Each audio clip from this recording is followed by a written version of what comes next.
Hey everybody, and welcome to 4Player Podcast. We are coming to you live from PAX East 2013. Woo! I gotta be honest, that was pretty satisfying. We are set up in the hall at PAX East. We are excited to be here. I'm joined by Nolan Hedstrom. How's it going, guys? Bob Webb. Hello. Jeffrey DeMello. Hi! So don't just raise your hand and not say anything. It is an audio podcast. Joseph Christ is also Hello, here. everybody.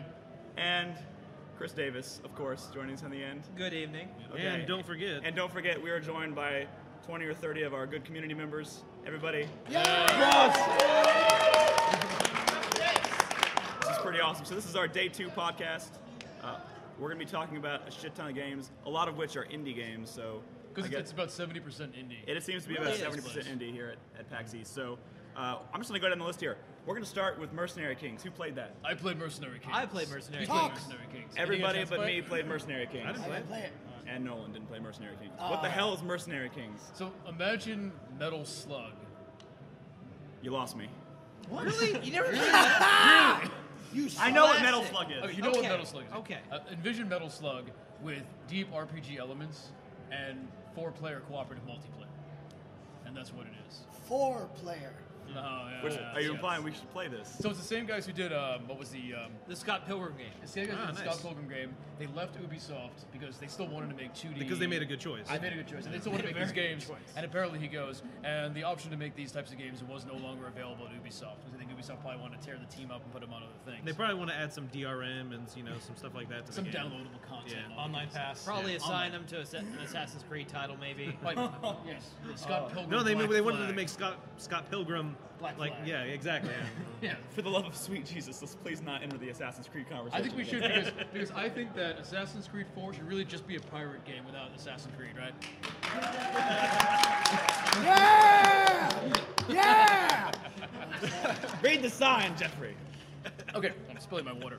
But it's really fantastic. It has really beautiful animations. Like I said, it's 4-person cooperative. The levels are pretty sprawling. And each person has their own quadrant of the screen. So the people don't have to stay together. People can just go and start exploring the levels and go wherever they want to, which is a lot of fun. It almost seems like a Metroidvania in a way. How so? Except You it has can- no you can- Metroidvania elements. My ears just perked up. It has no much of any Well, elements, though. in scale of map. In scale of map, anyway. In scale of map, they are pretty. They are God, pretty Brad big. was here. It's- Oh my God, Yeah. that Metroidvania line would have Castlevania! You go, in scale of map, I would say probably, but there's no Metroidvania elements. What it does have is elements of you're going through, you're doing these missions, you're collecting raw materials, you're collecting coins and whatnot. And then you can go back to camp between the missions, and then you can craft things. You can craft your weapons, you can craft your armor, you can craft, I think, like health items and stuff. You can craft like new knives, but it's pretty deep. Like for instance, crafting new guns. Each gun has 5 different components, like stock, barrel, sights, receiver, and Ammo. and trigger. That's I important. think. I don't know if ammo is part. And of these guns have shoot no your ammo. guns so that your bullets will bounce and Oh, be on okay. fire. Okay. Yeah. And So you have grenades that explode and like kind of fragments, and then Right. they can home in on things. Right. So yeah, so I guess that is an element. So you can take those components, you craft those components separately, and then you can put those components together in any way you want. Yeah. The armor person is called your fashion designer in camp, What? which is kind of fun. Yeah, it's very silly. It's a very silly game. But your character is also persistent. So when you go through all these missions, you save your character as you're making weapons, as you're making ammo, as you're making different types of armor and whatnot. That stays with your character. So when you play another game with other people, your character comes back with everything there. It's really fun. It's And- really and pretty. where- It's what old booth- school. What booth is this? I haven't seen this anywhere. It's the booth at PAX. Who's it by? It's by the same people who did the Charlie Murphy. You don't know their name. Charlie yet. Murphy? No. Charlie Murphy. Charlie Murphy. What was it? Scott Scott Pilgrim. Oh my God. I always get No, Scott it's- Pilgrim and Charlie Murphy. They mixed changed up. their name. I think they're like trending What? or something now. I don't Oh, they're not Scott no more? I seen No. the background though. I No, thought Scott Studios is here, and they're showing off Charlie Murder. Oh! That's what I'm thinking of. That's the wrong Charlie name. Murphy. It's the wrong Charlie. Oh my goodness. I have Okay. their card. Hold on, wait. Bust it out, Yeah, Joseph. That's their Interesting- sticker. Is it? Interestingly, though, I remember. Mercenary Kings is actually a Kickstarter project. Yeah. And There's a lot of Kickstarter projects here. In fact, I learned today there's a surprisingly- Kickstarter room. We went by the Kickstarter room, kind of disappointed. Yeah. Well, what's really funny about the Kickstarter room is that there's little placards on every game in the Kickstarter room, and they all say successful. So what's the point? Yeah. Like I No, walk in, it's like, there were several things on the floor that want to start a Kickstarter. but they have a Kickstarter room, and filled with successful Kickstarter Like Cards Against games. Humanity was there. They should have been Kickstarted. I mean, The Kickstarter room, Yeah. basically. there were I mean, I only may be three- wrong about this, but it seems like a Kickstarter room should be set up to There- draw there people's were- attention to to fund the Kickstarter. project. That's what I was thinking. I Yeah. could go there, we can maybe cover something that needs some help. That we I can can give them push. $1 or $2 out of my pocket. Exactly, but it's not Yeah. like that. But There's they were all successful, and there were only like 3 major Kickstarter projects in there: Cards Against Humanity, the Banner Saga, and Strike Suit Zero. Which Strike Suit Zero came out this past January, and pretty much tanked in the reviews. So That's unfortunate. it's unfortunate. It's a space game, right? There's also the Sports Friends game. They were doing that in the back. I don't know if you guys saw that. There's just a crowd of people there I couldn't see. So What was that? It's the packet. They had a bunch of indie games where their Joust was in Oh, one yeah, of Wait, them. They had the wait. trampoline game in one Wait. of them. Johann Sebastian no, Schiff? No. No. Wait, was? The ECA. Is that here? Hip Hop Oh, Gamer was people were there. playing it. I know what I'm doing tomorrow. Well, no, it's not in the room. I mean, that's part of the pack that was the whole like Sports Friends. I think it was called Something like that, Yeah. Okay. No, that's actually in the Kickstarted room. Jesus Christ. Okay. Okay. See, I saw. We couldn't get back there, and then I saw a little thing that said sports on it. Yeah. And I was like, Well, that's that one Kickstarter. That oh, went okay. through. Well, Okay. maybe we missed it. Okay, so that was Mercenary Kings. Moving on. Who played Secret Ponchos? Nolan did. I did. I did. I'm playing it tomorrow. Jeffrey is playing it tomorrow. So Bob should start this out because I think Bob's the only one that did really well at it. Nolan, did you? I did Okay. pretty. I did pretty well. no I one seemed to like it a lot. I played Yeah. several rounds with different characters. Yeah. So Secret Poncho is like a isometric multiplayer shooter. It's a free for all multiplayer shooter. Stick shooter. Yeah. Stick shooter. Yeah. To be so specific. you're pointing the stick in direction of the fire. But they have different kinds of characters, and they all. But have, like, so I was talking to Chris, he, one of the guys that works for them. It's done by Switchblade Monkeys, is the Oh, developer. those guys. Yeah, they're based out of Canada, and I noticed a lot of the companies here are from Canada. we are close. Well, to I mean, it's Canada. pretty Well, convenient. I guess that makes sense. Just but a I mean, jaunt across PAX the Prime boat. is just a jaunt across as well. Yeah. Anyway, Seattle's- he described it as a shooter fighter. He specifically wanted to say What? there were fighting elements in the sense that It's the there's certainly a fighting the In a element. way. No, there's a lot of close up. There's a lot of not just people. Certain people will shoot, and certain people want to get close up. There was one of them that I played that had a shotgun, and his alternate weapon was a whip. And Yeah. so his whole goal was to whip someone, get up close, and then shoot them. And the different characters. I played one that was more of a fast-paced shooter or fast-paced guy with 2 pistols that didn't do a lot of damage, but he had some dynamite. And one of his cool abilities was he could actually stick the dynamite on someone and then run away, and they would explode. Oh, is that because- why I wasn't being very effective with the dynamite? Probably. I was just trying to throw it at people. What also, it does have a 5-second fuse on it, and so you can cook it. You can light it. Hold And it in I your wasn't hand, cooking and- it. Yeah, there you go. You I am shouldn't not- eat dynamite raw. I am not good with dynamite. No. Yeah, but when I was playing it, I mean, it's surprisingly fast paced. Oh, extremely. Yeah. I mean, you can easily just press B to evade dive, and you can get halfway across the screen. Well, depending on like your that. character. So, and that's another thing. Each character is extremely different in every aspect. The speed they move, the speed they dodge, their weapon accuracy of their range. weapon. Yeah. So it shows you certain weapons. When I was playing that little guy, his weapon. The little kid with the. Yeah, the little. Beep, beep, See, that's beep, who I kid. use, and I was Yeah. very. I So, was doing so very his well. his range is just a straight line, and then it stops. It kind of shows you where it stops. But think about the shotgun; it had a little bit of it was a V shape because it had range on it. Yeah. But the thing is, each one's different. So, like the pistol shooter, he had double pistols. I don't know if y'all knew, but you can actually switch his pistols and have him individually aim each one at the same really? So time. I'm slowly realizing I've played this game all wrong. Yeah, Yes. and so certain characters have different things, and if you notice, if you switch that ability when he's using his double pistols, it goes a certain distance, and if you switch to both at the same time, so you're shooting both simultaneously, the range actually shortens. That little counter, that little like gauge you get when you use your stick, it shows you a lot of information. It shows you the distance, how far it's going to go, and so. The guy that wore the poncho that used the whip and the shotgun, he actually had 2 dodges. It didn't even tell you that on that thing. I figured it out. The one where he disappears. He doesn't. that's So on the side. that is something completely different, Okay. and that's something I like about this game is it's cover based in the sense that if someone goes around something, they go out of your line of vision and they disappear. Yeah. Like you can't see them anymore. Is that what was happening? Yes. See, I thought the didn't- game was just glitching. No, I thought that was his ability, and the ability to warp. No. It kind of disintegrates a Yes, little bit because yes. that's where you last saw him, but now he's behind cover.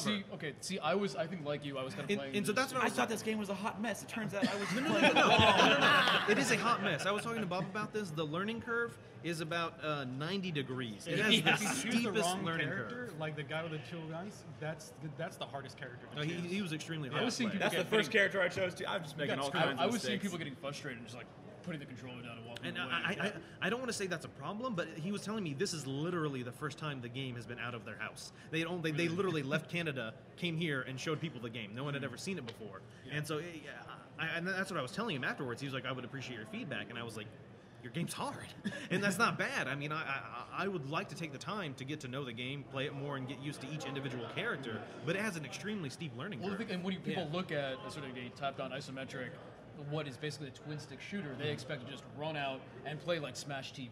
Yeah. And it's not Smash TV at all. No. And I learned, I had a little hard time with it, like my first half of it. My second half I was doing a little bit better because I realized that I can't just go out and start shooting. I need to sort of shoot, get people down, and then run away. You know, and there's this element of chase between both characters. So, thankfully, I had a really easy time getting to know the things because the guy who helped me, Chris, I can't remember his last name. He was the sound designer. He actually stood there with me and gave me tips. It was really helpful. So he was like, "Hey, if you crouch into cover, one thing, your stamina will recover really quickly, and you actually reload faster when you're crouched into cover. So you can crouch into cover, reload real quick, jump back out, and start shooting again." If you run while reloading, it shortens the speed. If you take a fire while you're reloading, it will stop. It won't even continue afterwards. There's all these little things, and it's a very in-depth and complicated system. I think it's good, but without any... It's a straight-up multiplayer, so there's no tutorial, there's no anything like that. They just tell you what each button does. See, when I first made the appointment to go see the game, I expected it to be. I was like, well, I'd like to play the single player, you know? And I didn't realize what it was. They do have a versus PC mode where each character complements another, and in a cooperative way.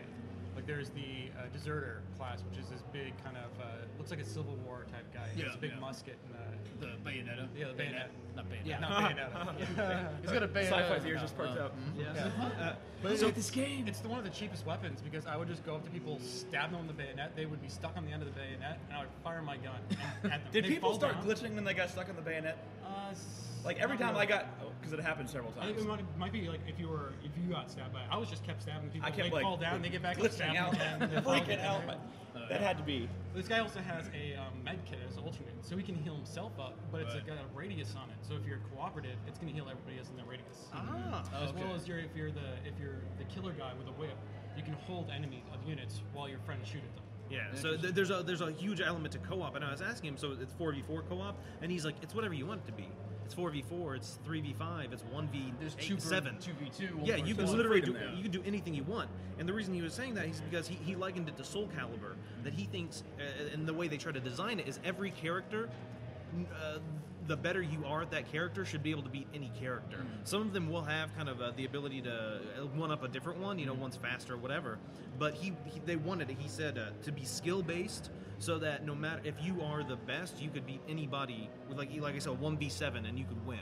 Just that's how That's they a wanted lofty it to goal, be. but it is. Well, it's knowing your character and knowing the other characters and knowing what their abilities Exactly. are. And being Right. able to You know defend how from- far their gun can go. You know with that shotgun, his range is this and your range is farther. So as Which long kind as of you're backing implies- away and shooting, you're fine. Which kind of implies if you want to get really good at this game, you should probably play a little bit of each character before. definitely. Yeah, that's mastering what I started any as one character. I moved to the next round as another character. Moved to the next round as another character. And through the entire thing, I got better and better and better at the game in general. Just Gotcha. had, took maybe 1 minute to figure out what all the modes did with the weapons: alternate fire, primary fire. Like the big Gordo guy, you can't swing real quick with this gun if you're firing. It's very slow. It's kind a of very slow definitely. arc. You have to stop When firing. when and I move was real quick. the smaller guy, the guy with the double pistols, I found one of those guys and he had his gun out and he was trying to track me. But you I just literally ran just around ran a him. circle Yeah. around him and shot him the whole time because if he would have put his gun down, he could have turned faster. Absolutely. Yeah. Okay. One interesting thing, real quick, I was talking to the creative lead guy, and he said when they were initially making this game, it started off where the camera was right behind the character. Really? And that's how it initially was. And you would have to move the camera and move the character. Did you know to you play. could pan the camera out so you're farther away? Yeah, you No can zoom the idea. camera out. It's on Yeah, there's so That's many. one thing I really idea. wanted. Yeah, this I game am- really needs a tutorial. I'm gonna go back and play this tomorrow the right way. I might try it again should. now that You I have really a should. better idea of how it goes. Yeah. All right. So that was Secret Ponchos. It's over in the. It's over near the Blizzard booth? By the it's Blizzard by the booth. Blizzard. It's by Switchblade Monkeys. Switchblade Monkeys. Okay. Okay, so I'm going to shift gears a little bit here because I really want to hear Joseph talk about Soda Drinker Pro. Absolutely. Well, We can go ahead and get some applause for that. Well, first off, before he begins, we've got a video going up on YouTube probably tomorrow or Monday. But it's fantastic. It's a wonderful interview and a simulation test. yeah. So So Soda Drinker Pro is the premier and only soda drinking simulation. I've been having a hard time with that word. Simulation. Words, Joseph, Words are words. difficult for me. Oh, a simulation. And what it is they created levels, and you'll see a little like a soda, not a can, but a cup of soda. Yeah, with a straw. Cup with a straw in it. With a lid. With a lid and a Yeah. straw. Those newfangled Newfangled straws, they're new. You can't understand how they work. So you're what? For the Mass Effect fans, that's a emergency induction tube. Yes, I like that. Very nice. Gonna be corrected by the nerd audience. Yeah. So you're walking through the levels, and the left trigger brings up the soda, and the right trigger sucks in the soda. Really? So we're waiting for it to get deeper. Oh yeah. Are you with me? Yeah. Okay. So and then in the levels, there's soda in the levels, and you can go and you can pick up bonus soda. I'm not sure what the bonus soda does, but you pick it up. You just probably get drink it. When I got it, he was very happy. He was like, "Oh, you got a bonus soda." Congratulations! Great. And then you drink it. You drink the soda until your thirst meter goes all the way down, and then you beat the level. And the next level opens up, and you do it again. And you can drink a soda on the beach. You could drink a soda with an old man. There's a creepy train yard where you can drink a soda. You can drink a soda in a giant mouth. What? Yeah. So Joseph, my question is, what is the point of the simulator? Well, if you're thirsty, so I'll let you know how he described Will Brierly, I think is his name. I interviewed him today. And I said, well, how did you come up with the idea of a Soda Drinker Pro? And he said, well, I woke up one morning at 4 a.m. and I wanted a soda. And I realized I didn't have a soda, but I had a computer. So 2 hours later, I had Soda Drinker Pro.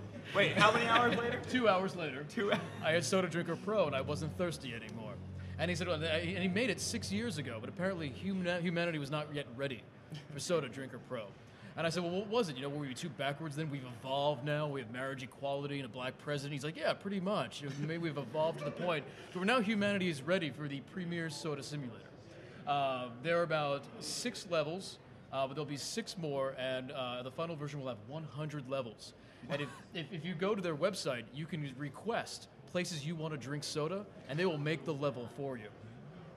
I think he just sold like way more copies of that. Yes. It's pretty amazing. And I also tested it. So I I want to went, drink soda in a lion cage. they will make that for you. They will. So I went there, and I brought 2 big sodas. We were drinking the soda, of course, during the interview because we were thirsty. And I said, I want to test your simulation. I want to see how accurate your soda drinking simulator is. So we set up the camera in front, as I played the game, I had the developer holding the soda right here. And I would take a sip of soda in the game, and then I'd had him feed me the soda as I was playing the game. And you know what? No difference. They nailed it. What about the taste? It tastes like soda. It tastes like soda. The soda tastes like soda. We talked about DLC. They're thinking about maybe diet soda. Cherry soda. Maybe other Diet drinks. soda simulator. Maybe other drinks. I believe they will take flavor requests. They might take So- flavor requests. One thing I would like to point out is that throughout your experience with this simulator, you may sometimes see a mouse cursor on screen. Oh yes, I asked him about that. Yes. Yeah. So as you're moving around, this mouse cursor shows up, and he said, "Well, we decided to keep that in there because we thought that our simulation was so good. We thought you needed an anchor, so you knew it was still a game, so you wouldn't get lost." That's why into they did that in The simulation. Walking Dead. Yeah, exactly. That's what it was. That was his explanation. And of course, and then I go, and then I'm walking, and I'm like, I'm walking kind of slow. And he goes, well, like real life, if you walk sideways, you go faster. And sure enough, I went sideways, I strafed, and I walked faster.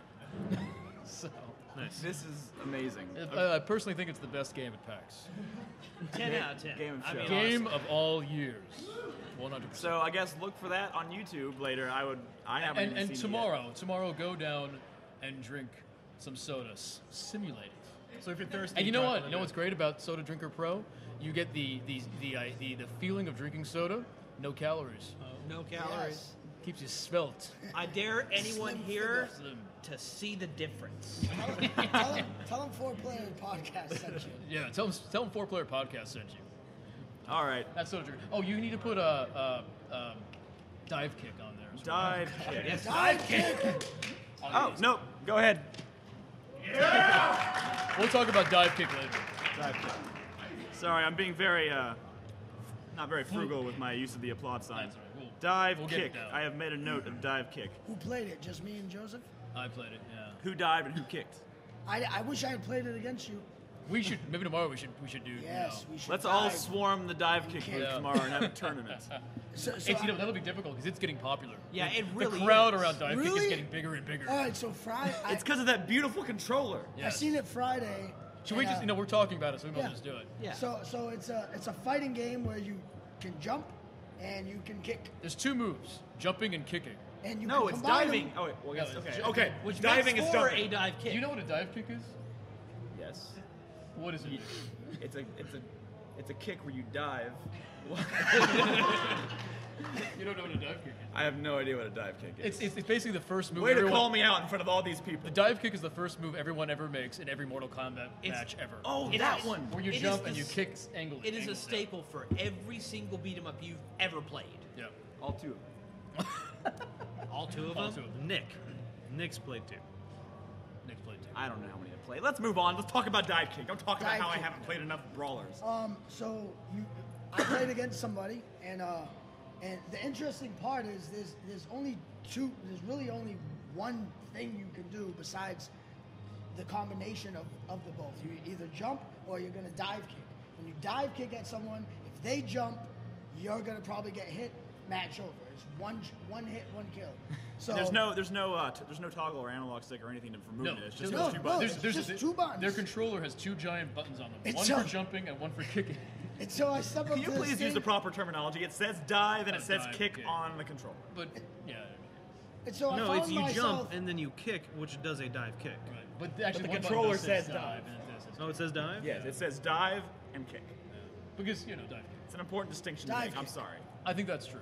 So the really cool and like interesting part is that like it was an intense fight because all we did was we jumped and like I jumped and I jumped again and he jumped and none of us were really gonna dive at that point. We were like, well, all right, sucker, who's gonna dive? Who's gonna dive? You know what I mean? And we were just 2 fools pressing buttons, jumping for a minute and a half, like whoo, oh, It's a real mental game. yeah, and then Yeah. he dove, and I jumped, and I was like, yes, and I kicked, and it said head kick, and I was like, I win. And when you get a head kick, it goes all slow motion. Yeah. Oh, yeah, it's It's great. very intense. Do you It's try the funny. different characters? Because apparently There's different characters have different Speeds. types. Well, some will do more of a diagonal dive, some will do more of a shallow dive, really? Okay. and some will jump higher and faster. Interesting. Yeah, so you have to try them out. Okay. Yeah. So I think like the simplicity of it, like it really, I think like that simplicity, of course, always tightens up anything Yeah. in design, right? And you can control a lot more when you make it simple. Yeah. And I think it's kind of like, if not for nothing, like just as an idea, it's a really cool way to say like, well, you can still have a strategy there Yeah. with even just 2 buttons. It doesn't have to be, Super Street Fighter or anything Right, like that. right. It sounds like somebody lost a bet and is like, I bet you can't make a game with 2 buttons. No, but just like Bob said, right? Like that makes complete sense. Like, Yeah. One character dives quick, one character dives slow. So there's always a strategy there. You know, Yeah. if you're a quick diver, but it's a shallow dive, you could be the kind of player that's just like, shoot, shoot, shoot, shoot, Yeah. And you have to shoot, time shoot. your kick You're like, with their kick. Yeah. You have to know exactly what angle you're going to come down right, at. right, exactly. Okay, so that's a dive kick. Dive kick. I'm impressed we Give it up talked. for dive kick. I'm actually impressed we talked about a game. Interestingly, I like that character design. It's actually really nicely drawn. Well, it looks like Aqua Teen Hunger Force. Yeah, Yeah. I saw that. I was like, "Whoa, shit! Is this from the same guys?" Yeah, As that's the what audio, the artistic direction is spot on with that. Okay. It's like Carl could be in there, and Yeah. it would be totally. You never know. He would have a you never very know. short dive kick. Yeah. All right, so we're coming up in about 5 minutes from the halfway point, so we'll talk about one more game before we take a quick break. Yeah, we're already approaching 30 minutes. So, let's talk about... Let's keep going. No, we will. We're going to take a break. We're going to talk about Saints Row. We haven't talked about that yet. I can talk about Saints Row. No. I mean, we talked about it in the video, but there's a dubstep gun. There is a dubstep. There's a dubstep gun. It's got it cool. I'm not normally That actually dubstep. is the song. Yeah. I didn't know Jeff could beatbox like that. That's actually pretty impressive. Don't call me Quality Beats for nothing. Oh, I didn't think about that. Wow. Really? Okay. I know. Shut up, Nolan. Shut up. Okay, so we don't need to spend a lot of time talking about Saints Row. Yeah, there was no hands-on. No hands-on. I mean, it was all gameplay though. Yeah, They gave us a really lengthy Q&A session, though. Oh yeah. So here was the cool thing. Someone there at the Q&A asked, can you post customize once you unlock the hero abilities? You get superpowers now, like a fucking superhero, and you can jump and do electrical and telekinesis powers and stuff. And he was like, can I go and be Power Panda? And they were like, yeah, you can completely you could even buy a cape and throw a cape on as a costume piece and make your own superhero through the end game stuff. I mean, that alone is really freaking cool. They've enhanced the creativity with items and your character even more. Surprisingly, you can actually import your character from Saints Row 3 into this new game. But for each weapon you find in the game, there are now 3 different models to find. Is it just 3? Yeah, they specifically said 3. So they showed us a rocket launcher. Yeah, the guitar case. They showed us if y'all ever seen Once Upon a Time in Mexico, the guitar case with that was actually a rocket launcher. That's in there.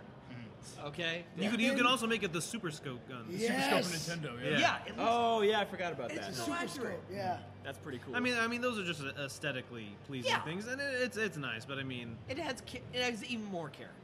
it does. But one of the things I liked best about it is, I know it's a little in going with their over-the-top theme. Yeah. Is that now the superpowers? So I mean, in Saints Row 2, your goal was to become one of the saints and work your way up. In Saints Row 3, you start as a saint, and your goal is to, You start as the president. In Don't Saints you? Row the Third. Oh, the your- third. Is your goal is to take over all the gangs and control everything. Yeah. And then you do. And then in Saints Row 4, you start as the president of the United States. you have come up high in the ranks. Because why the fuck not? Exactly. And so you're kidnapped by an alien race known as the Zin, and their goal is to assimilate you and make you into a Zin as well. So they put you in this virtual prison, and they're trying to break your will. But you have found that in this virtual prison, you have special abilities that you can use. And so one of them that we saw was the ability to run super fast, a la Shadow Complex, where you just zip by, and if someone's in your path, you will hit them and they go flying. Cars go flying, and then as you're running, you can jump and go.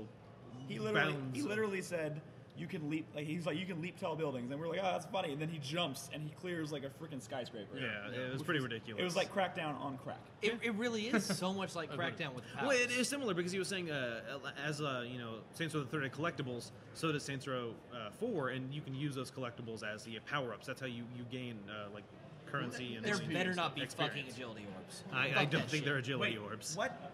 No agility orbs. No. I like God, it. I want to play Well, Crackdown. I didn't make a boo sign. Not but the now's a mobile good time. ones. Not the mobile ones. Screw that crap. Why? You don't like agility orbs? You don't like The finders? only reason you play Chasing Crack... those. That's the only reason you play Crackdown. Crackdown is for the agility orbs. Yeah. There's No. really no other reason to play Crackdown. So another thing that they added is a new Checked you from this podcast. is a new vehicle, which is mech. a mech. Yeah. The So, mech. so you get to get inside a mech and walk around. You have a Gatling gun and a rocket launcher. Which of course there's a mayhem mode just for the mech. just for of course. mechs, and then jump jets, which are like little rocket boosters, and you can fly around in a mech. And here's one thing, though. I mean, I'm hoping is that my biggest problem with Saints Row 3 was that, 80% of the game seem to be made up of those side missions and all those little like things you can do. And I kind of found them dull after a while. And I kind of want a robust campaign and crazy stuff in a robust campaign to happen. I don't want to have to. You want more missions where you have a tiger in the backseat of your car? Yeah, that kind of stuff. I want that kind of stuff. I don't want to have to go and like, okay, now I have to go do all these jobs with the hookers and the jobs where I'm spraying people with poop and stuff. It's just, I don't know. I mean, insurance fraud is fun. It's fun as hell. It's fun as hell. Get The ready, first two But it's times you been do it. fun. Get You know what ready, I because mean? in the Q&A, he did say he thinks their game has more collectibles than any... No, I'm not talking about collectibles. That's fine. I'm talking about these side mission job things. Well, side missions are usually tied These, to the collectibles. activities that I thought were just way too abundant in Saints Row 3. And they felt like game filler to me after a while. Yeah. That's probably because that's what... So I mean, someone was asking about choices. In Saints Row the Third, you made a couple of choices here and there. Example, you chose whether to destroy that one building or keep it. If you destroyed it, you got loyalty from your gangs, and if you destroyed it, you got money. And so you had to make that choice. And someone in the Q&A asked him, "Is that still there?" And he was saying that no, those are gone. But now there are less of those. But now there's more loyalty missions for actual other people in the game. So he was saying that like optional missions for physical players in the game, characters in the story, then you can kind of do something for them, and you get to learn a little more about them, is what he was saying. So I think that maybe a little more what you would want as opposed Yeah, to. I mean, I like that stuff. I mean, I enjoyed the city takeover aspects. I like defeating the other gangs, and all that stuff has been removed. And I kind of like the new direction they're going with the superpowers and stuff, but I'm kind of worried that the other parts of the game aren't going to be as filled out as they could be. Because you're taking over. I think how it's going to work is you're going to be retaking parts of the city, but you'll be retaking them from the aliens now and expelling those. There's no more gangs. No, There's no more gangs. Well, No more the different- city No, no, no. is like anything could happen Yeah, anything, because it's a virtual because world. it's a virtual world. So I'm hoping they use that to really yeah, make right. some really That's crazy what I scenarios. was gonna say. I really hope they like do some even more ridiculous shit. Yeah. Just because it's like, hey, we can bring back anything and do anything. You know Yeah. what I mean? And they probably will. You were saying that the gangs aren't there. They're not there as big as they were in Saints Row the Third. He said they'll still make an appearance, but yeah, the Zin are the main enemies. Yeah. And like he showed us, he was fighting some cops and some gang members, and then the Zin actually opened up a portal and warped into where he was, and he started fighting And one of them. the cops actually turned into one of the aliens. Yeah, and so that's the thing, Yeah. because that's what the Zin do. They try and break down someone's will and like assimilate them into the Zin. Right. So that's something they can do. And he was saying that they didn't want to make the game too overpowered. You have superpowers, you can fly away, you can Right. do all this stuff. And so now that if you were to fly away, the Zin will just use a portal and get to where you are. So Right. you literally have to fight them. Yeah. And Which- also all your powers are on cooldowns as well. Exactly. So can't you just can only do it continue for using so them. long. Yeah. Okay. So before we take a break, I just want... Is the game Stinky something you can cover fairly quickly? It's not a game, Nick. It's a peripheral. Peripheral. It's a Whatever. peripheral device. Peripheral. I can cover it pretty quickly. Tell me about the feet thing. So Stinky is it's a new peripheral device. I don't remember who it's by. It's the worst name in the world. Yeah, I don't know why they chose. It's the worst. I don't know name. why I mean, they chose. it's a foot. It's a controller using Yeah, your so feet. yeah. So essentially, what it Called is Stinky. it's a rectangular, kind of oddly shaped foot pad. You put it, they say best way is a 90-degree angle under your foot, and each direction adds a new, essentially, button. So instead of adding, more buttons to a keyboard, macro keys and stuff, you can macro the key to the foot pedal. It also works in conjunction with Shift, Alt, and Control, so you can actually have up to 16 buttons I see. on this thing. Essentially, you move forward, or you can move forward and shift, move Right, forward, whatever. right. And so, an example, I played with it, playing Battlefield 3. And so, What? yeah. So how it worked was the moving my foot forward was mapped to sprint, moving my foot backwards was mapped to crouch. Moving Yeah, it That sounds horrible. moving, The Calm first down, thing calm I down, was calm down. hoping is moving it left was the main weapon. Moving it right was go prone. It actually works really well. No. You would be surprised how well it works. Am I being a naysayer? is what could you're you saying? change it to WASD? Yeah. Like forward, Yes, yeah. back, Yeah, whatever you left. want. Yeah, you can That you would can be literally cool. map it to anything That at would all. be fucking And so cool. I'm sitting there, and I Would would. you want to? So No, hold on. but- So all I had to do was lean my foot forward, just lean it forward a little bit, and I would start sprinting. Right. And, if I saw an enemy and I wanted to, I was playing a sniper, go prone, just lean a bit to the right, immediately go prone, and I can snipe them. You know, And when I think about that now, the act of like having your finger on the W and then, okay, I want to sprint, and just the actor just leaning a little bit forward to do it. Yes, And kind it of, like, when I works think really about it, well. that kind of feels kind of nice. And the thing you're is, you're kind of pushing into the Yeah, script. because I you like do that. anyway. When Yeah, you're- yeah, Yeah, you really do anyway. So you might as well. and so I was asking him, I was like, yeah, you can map it to anything. You can save profiles on it, so you can actually, any game you play, you can have different macro keys mapped to it. And he said you can even actually use 2 of them at the same time. So you could be sitting there and essentially just like wiggling your feet around. StarCraft players. Oh, yeah, and that's what he was saying. Our RTS players are going to use it a lot. And so, I mean, it's really nice. You don't have to take your hand off the keyboard. It's just an extra Especially device. because everything StarCraft is hotkey. Well, and StarCraft is all about how many moves can you make Yeah. in a minute, or in a second, or Yeah, in 10 seconds. all their APMs. And that's It's all macro. So they're actually starting. They haven't started a Kickstarter, but they are starting one. I don't know why. I mean, So they these are prototypes, or they? they're prototypes, but they already have a shit ton of them. Well, they're probably waiting until after it got some, got in the public eye a little bit. at A little convention. bit. Well, do they have an estimated MSRP?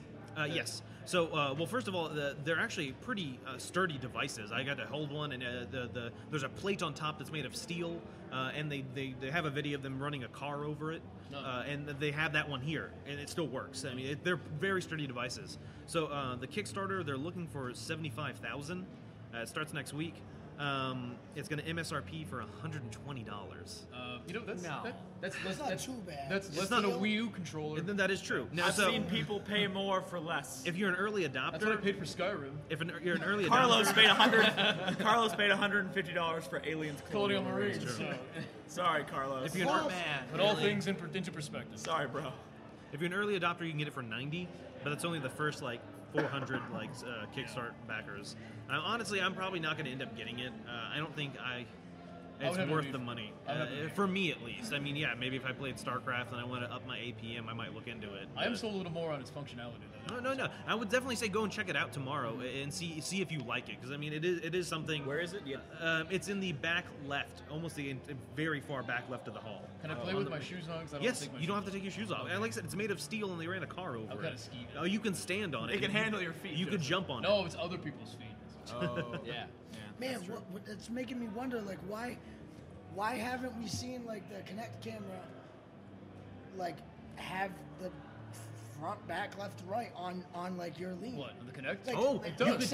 Say for example, you Rise wanted of to move Rise of forward. Nightmares does It that. would be a nightmare. How would that you work? could sit on it. it's Let's called ask the Rise of Kinect Nightmares. expert. Yes. Jeff, That's how it works? Bob, the Kinect expert. Jeff, how you does could that sit work? on it. Sit on your couch, so you Yes, kind yes, of lean yeah, around. I'm just- If you I'm want to just walk thinking- forward in the game, you just lean because- forward. Yeah, and maybe you can try to push a fucking button.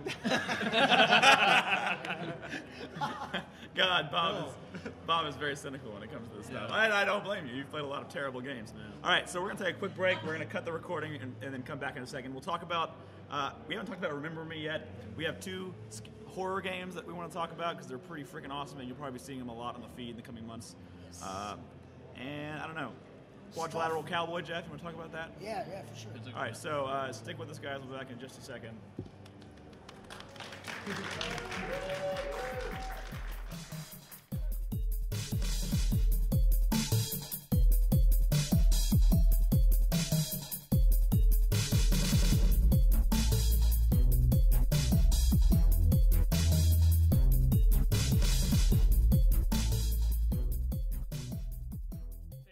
Not cutting shit. Take 2. Hey guys, welcome to 4-Player Podcast. We're back.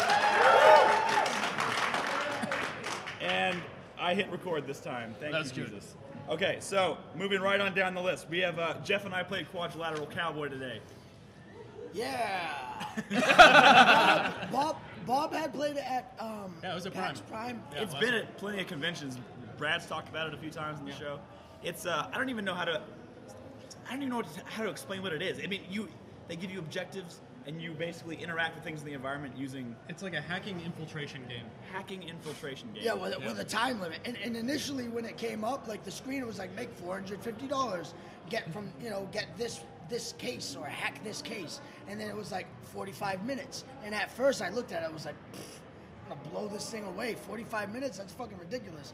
Yeah, and then I played the fucking game and Nick's like, Jeff, you forgot the... Okay, so the idea is... It's coding. Yeah, so the idea is you have a briefcase, and it's a lot like Gravity Bone, Gravity Bone, or 30 Flights of Loving. It has the same look and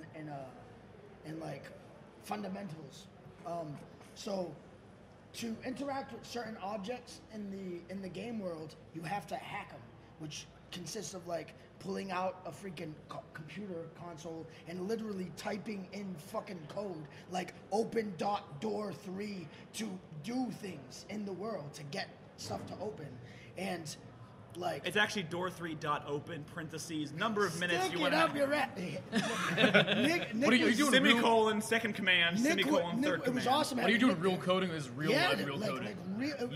it's like a DOS prompt. You start to learn it like a real right language, away, like a coding right away, I language. got it. Like, oh, directory. Okay, I know. Yeah. You know, I got the basics of it. But then there's all this stuff. Like, you have to almost sit back and think. Okay, I have a hallway. I have two sets of lasers and a door. I have to program it so that the first laser turns off, allows me to walk in through it, and then the second laser row turns off while the last one turns on while the door opens. So it's like, Because they put limitations on how long yeah, doors and how lasers long can be everything turned off. is. And so it's definitely not the type of game that's for everybody, but if it's the type of game that's for someone that's like looking for something that is way out of the realm of anything I've ever like seen outside of actually going into my, MS-DOS prompt and typing shit in, You know, I thought it was really funny because when you eventually get to the very end, sorry, bro.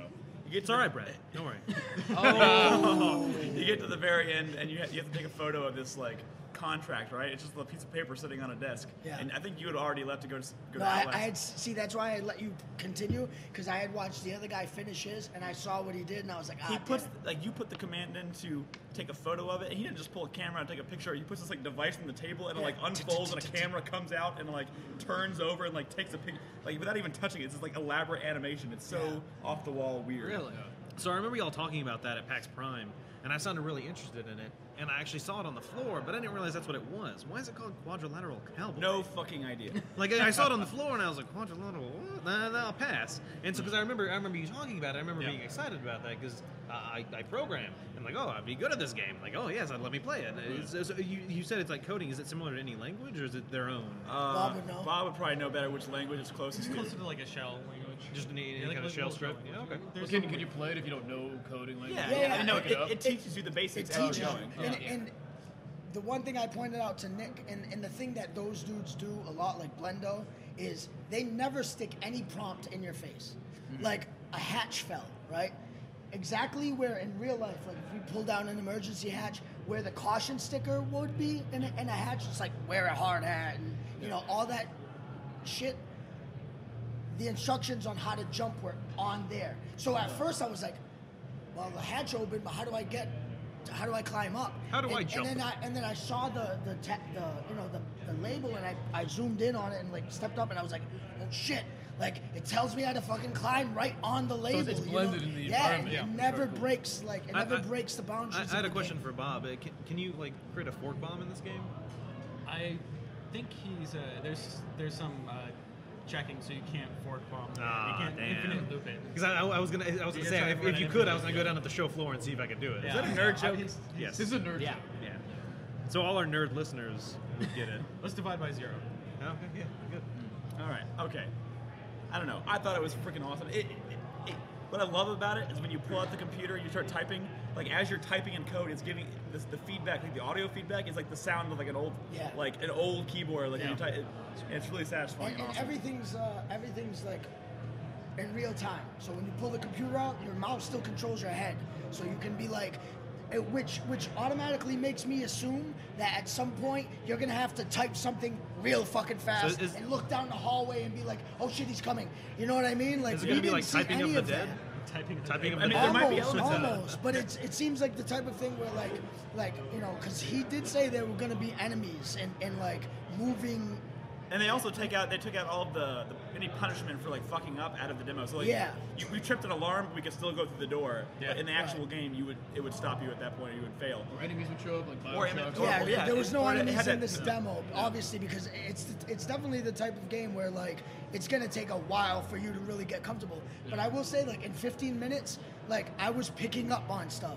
Like I quickly learned the initial coding of like, okay, door 3. You know, then it was the small stuff like, 3 seconds for the door. Yeah, and no, Nick that's was the always funniest like, shit. I would type out this giant fucking line of code and like hit enter, and Nick's like, you forgot the time, and it's like, wrong. And I'm like, oh, damn it.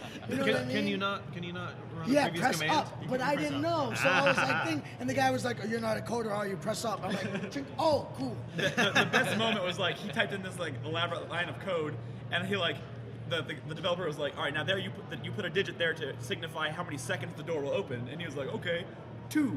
And the guy was like, you're really confident, aren't you? And he's like, whatever, and he hits the button, and then he goes to walk at the door, closes right in front of his face. And I was like, oh, and the next time he goes back, he's like, 60. Just in case. So to wrap up, like, I'm sure it's gonna be cheap. Like their games are usually this art piece. Like Gravity Bone was like a 15-minute thing, and like 30 Flights of Loving was like an hour long. So I'm sure it's like a small like art piece, but it has the potential to be so much more. So we'll see. So but it was really cool. Quadrilateral Cowboy. So it reminds me, like a couple of weeks in cocktail time, we had a discussion. What is the best hacking game or hacking Yeah, game? that looks. And this could be our new answer. Yeah. Definitely. I want to talk about the Swapper. Who here played the Swapper? I think it's just me and you. Yeah. Yeah. I haven't heard of this game. Yeah, y'all definitely need to check it out though. Yeah, I saw it. So the basic concept of the game is you're on this you've crash landed, I guess, on this planet, and you don't really know what's going on, and so you find a device which allows you to create a clone, and then you can actually switch bodies with that clone. So you can switch yourself back and forth. So you can have up to like 7 clones, 4 clones, something like that. 4 clones at the same time. And one of the things that the developer was telling me was really interesting about this game is literally every ability you have in this game, you have at the very beginning. You never learn new skills, you never do anything. It's just you learn how to better use the skills you have to complete a task. So it started off really simple.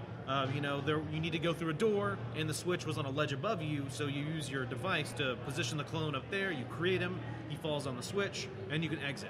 Yeah, the thing is, when you move, once you've created a clone and you start to move, you control both you and your clone. So when you move forward, they both move forward. Was that a puzzle platform? Yes. Yeah. So, so if you have to create 4 clones to step on 4 switches, you got to position them in the right order, in the right position, and then know that when you move forward, they're all going to do the same They thing. always do everything you do. Yes. Okay. So that accounts for maybe blocks that you can jump over. So you would want to move up to a block, and if you keep walking, even though you're not moving, the clone would keep moving, and then you can get him into position and then jump over it or something like that. It's weird too to like get rid of a clone.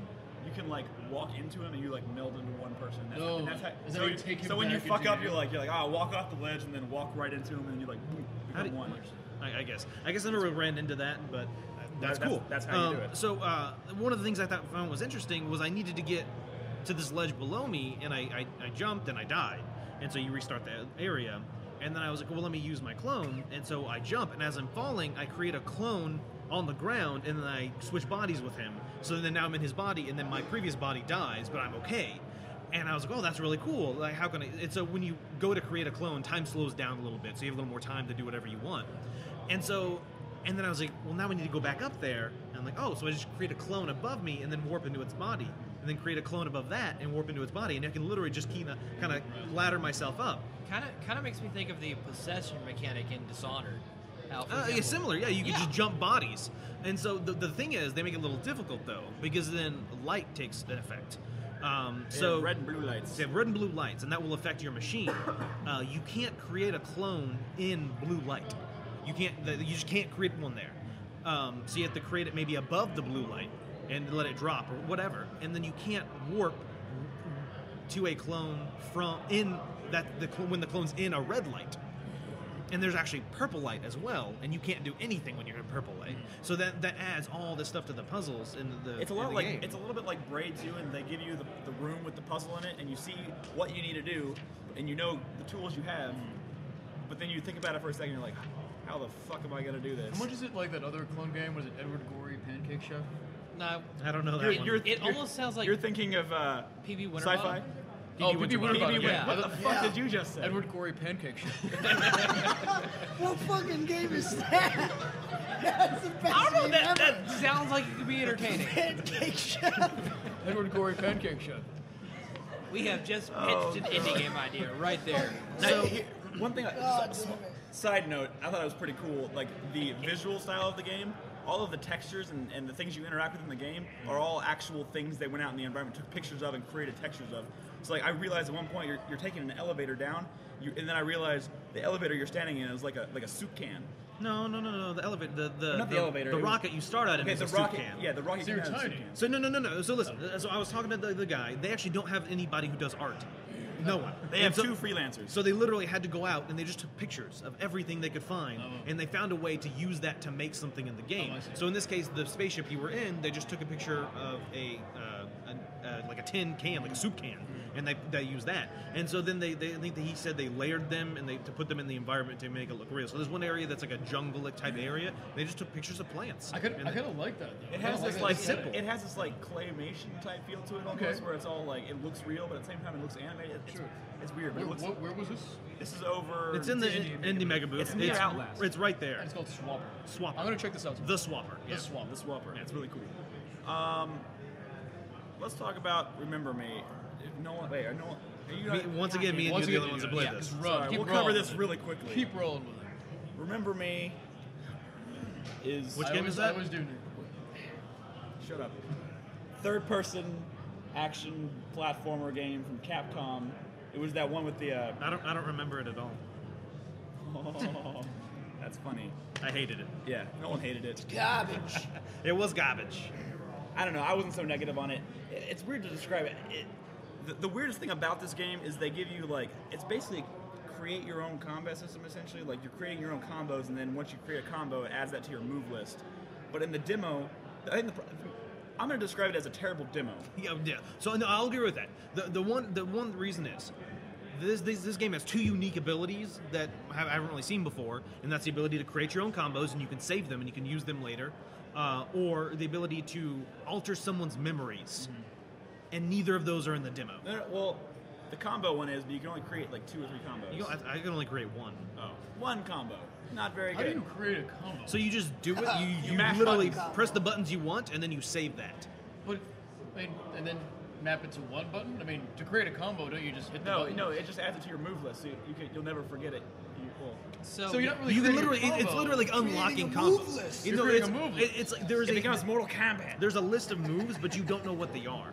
And so when you figure one out that kind what of does the works, list you can say? save it. There isn't a list. Like there's nothing. You just said there was a list. It's hidden. Like you don't know what it I may have is. misspoken. No, I'm not. It's I'm just trying to understand. it's a list you can't see. Then it doesn't exist. Yes, it does. You just can't see it. Okay. Wait a second. Now Can you're you con- see this? This is an interesting philosophical Can you see this? question. Schrodinger's Yes. cat. Yeah. Can you see it? No. Does it still exist? I have no proof. If a tree falls in the woods, I require factual information. Okay, it's right here. I think the bigger point. Now it exists. So it doesn't now. I have no idea. Is it what is the Schrodinger's cat? Is it dead or not? I don't know. The bigger thing here is that the key mechanic that they launched this game concept on, which is the ability to affect people's memories, change them, alter them, remove them, whatever, absent from the demo so completely. what was it? Just a fucking third It was like a third. No. So it's a third-person shooter, action, but combat. platformer. So platforming is another big aspect of this game, and I had a huge problem with what would you describe that quest marker? What is that little like? Just a HUD marker. So there's a indicating marker what on your objects you HUD, can jump but the on or problem whatever. is it literally tells you where to go. It's never more than 3 feet from you. So when you're climbing up a wall, it's at the top of the wall. When you get up there, you need to go right. It's right It's there. way too handy. It's not that it's helpful. It literally won't let you stray, and that's also because it's completely linear. Yeah. But I also had a problem. I love like Uncharted. Uncharted has great, platforming, cinematic, and the thing is, you'll have cinematic cameras. Think of Uncharted 3 at the beginning when you're climbing up that broken train. Was that That 2? was- Okay, that sorry, was- yeah, you're right. yeah, Yeah, that's two. So you're climbing up that train that's hanging off the cliff, and the camera pans out and does all this stuff. It looks good. This game has cinematic cameras that don't look good. You remember there's one time you jump across some ledge and you grab onto a ladder, but then the camera's like 50 feet below you at some weird angle, and it's not very nice. It's not planned out very well. Like old school Resident Evil camera Yes. Oh my God. angles? Yes. Thank you. Like Yeah. Resident Evil camera Old angles. school Resident Evil yes. camera angles. Like bad. Oh, I hope these are demo issues. If they release another demo and it fixes all these problems I'm having, I'll take another look at the game. There seems to but- be, like, when you put the camera angles in and the bad dialogue and the bad voice acting, there seems to be an overall production issue. I didn't have a problem with the dialogue, but that's because my demo had no audio. So I played the game Yeah. without The music was fine. The voices were fine. I couldn't hear any of them. It was great. I have no qualms. So with did that. they exist? I think the Perfect the bigger problem that I have with the game was that it feels stiff. Like when you jump. She said. It feels stiff. Nick Henderson, 2013. As Put it's that hunted. on the All right, box. moving on to the next game. No, what did you? But you weren't so negative on it. So what did you like about it? I think it has like style to it. Like as a new IP, it's an intriguing concept. It's an interesting looking character. It's another strong female character, which I don't think we have enough of nowadays. That's stuff I like, and it has this like futuristic cyberpunky type feel to it. Because when I looked at it, I was like, well, here we have a sci-fi Assassin's Creed type of game with these other with less elements emphasis. like the The thing is, mind when you get into control. combat, it feels like It's Arkham City combat. That's fine. I mean, Arkham not- City with not nearly some as good. camera issues. The camera, I did have camera issues, during Yeah. combat. And then when I was in an open area, it wasn't too bad. But then as soon as I got into a smaller area, the camera was freaking out. It didn't really know where to go. There was a lot of times I couldn't see enemies because the camera would turn off, and it was kind of sloppy. and I don't think she can jump more than like a foot off the ground. Yeah. really? Which is Yeah. supposed to be climbing buildings and stuff? Yes. Yeah. You can jump up if the quest marker is above you. Yeah, so if it indicates you're supposed to climb, She can, now she she can can magically jump higher all of a Oh, sudden. yeah. See, these are overall production issues. Moving on. Yeah. Moving on, that's Remember Me. We'll see if we remember that when it comes out. Whatever. You saw Watch Dogs? I saw the Watch Dogs, the trailer. Tell us about that. Yeah. It was two halves. The first half was the director of the game. I don't remember his name. The second half. If any of y'all saw the Sony press conference, they showed that new Watch Dogs trailer. It was that trailer, but from the perspective of the city. So it's the futuristic city. Everything's run on computers, and they have this thing called CTOS that runs all the everything. And so it was that same trailer, but from that perspective. So it was following everything he did. He was walking down, he stole some guy's money from the ATM, and then he stopped that guy from mugging that woman, and then he chased him down. It literally just followed that, but from the city's point of view, and they were just commentating, like the person who was oh, he just stole that guy's money, and look, he's about to stop this money. So it was almost exactly like the demo we saw. So you're essentially watching it from a camera. Yeah. Yeah. It was kind of weird, but they did confirm, we kind of had our suspicions, they did confirm that other players will interact with your game. Like, remember at the end of the demo, there was a closed circuit camera that kind of followed the main protagonist on that train. They did kind of confirm that could be another player interacting with you. And they also mentioned multiple platforms, so possibly mobile devices coming into effect. Which I could see being able to control like devices and stuff and set traps or whatever using a mobile device. For other players. Imagine, Nick, that on Twitter all of a sudden it says Nick Henderson logged into whatever, and then I said, yeah, fuck him. Right? And I get on my phone at work, and I say, and I start trying to hack something that you're trying to get into, and then it Don't says, forget the "Ah," parentheses. and something changes, and I change the green light, and you're about to blast by it, and then it turns red, and it's a big fucking traffic jam. Like, that is awesome. I That's hope a it's going to be like deliciously evil that. idea. I don't know. think it will, though. No, I think I think it'd be more like Dark Souls or Demon Souls. I think it's going to where be you invade somebody's the game. Mass Effect 3 iOS game. I think it's going to be like that, I where hope like not. you can just I'm going to hack his bank account and take $15. Way to be a buzzkill, Nolan. God damn it. I said I hope. I hope it's good. I'm worried. That's fair. Our dreams are always crushed. They are. Yeah. Okay, so I have two more games I kind of want to close with. Those are both horror games. Who Did here we all played? play them? Huh? Did everybody I play think it? most of us played both. Daylight? I didn't. Who played Let's do Daylight? first. Daylight. Me too. You didn't play Daylight? I didn't play either. Oh, you should. God damn it, Bob! What were you doing? Bob watched me play out. Yeah, I watched it. Okay, well, yeah, so we're you gonna end played on it. Okay. I played both. yeah. Okay, so Daylight. Bob's a watcher. That one's we can cover pretty quickly. The demo is like 5 minutes long. It's a procedurally generated. God, Did you say gingerated? Procedurally. Give me my ginger ale. Somebody else say the word. It turns people into gingers. Yeah, rated G for gingers. It's gingerated. Procedurally gingerated. I don't know what you were talking. Soda drink a pro, you get gingerelli. Procedurally generated Kids levels. don't drink enough ginger ale. We should And it trademark turns you this into a word. ginger. Fuck all of you. Maybe I could write to Soda Do you have Drinker seltzer Pro. water? I don't want a level where you're drinking ginger ale with gingers. He can make that. I bet he can There make better yeah, not be yeah. any sun in that level in someone's mouth. because they I don't hate do well with the ginger sun. ones. Anyways, lion. procedurally generated levels, meaning every time you start the game, it's completely different. It's, like Brand new. So it's roguelike. it's roguelike. It's, No, why didn't it you is just say a- roguelike? Because I prefer the term No, it's a- procedurally generated. No, it's actually not a roguelike though, because you don't really You don't die in this progress. game. Huh. You There's just no, end. there's no real enemies. There's no combat. Yeah, there are. Oh yeah, Yeah, yeah. You didn't Yeah, there experience are. it. I made a a ghost whole- killed me. Did everyone play different games? No, he here? told me. Yes, This guy's procedurally, Yes, gingerly. because they were Gingerly. procedurally generated. It's gingerated. I know what I'm He calling told this me- show. He told me there were Ginger. no. He told me there were no real enemies. Okay. Well, that's There's- the goddamn lie. there's- Yeah, a ghost. Because your demo, So the are- demo you experienced, it actually ended. I think it was a He ran out of timed time, yeah. demo. It's 5 minutes. But I interviewed him, and he's like, "Oh, there's no enemies." No, you no, were no, no, also no. in the Astro booth. He's the headphone The expert. developers No, are he was the procedurally generated, so they won't all say the same thing. Gingerrated. No, but this was the communications guy. If you actually watch the Maybe person that was- playing the game right before you got on it, he got killed by a ghost. Yeah. Yeah, a ghost came, like, I seen something out on the... But there's no like, combat, right? No, You no, can't fight no, it. You that's can it. run away, You just have have, hide. you just That's have the about freaking, it. like, what looks like a cell phone light. Like, if I Wait a was second. Are holding we my thinking cell about the phone like this. No, we're thinking about the right game. Yeah. Yes. Yeah, daylight. It's a Daylight. good... Okay. Joseph didn't actually play No, Daylight. I did. It starts in a hospital, and it's a female character, and you have to. Yeah, exactly, exactly. Technically, I don't have him in frame in the video. But she had her voice. It's a girl. Okay, so Yes. I talked to the guys, and they said that it's a finite size.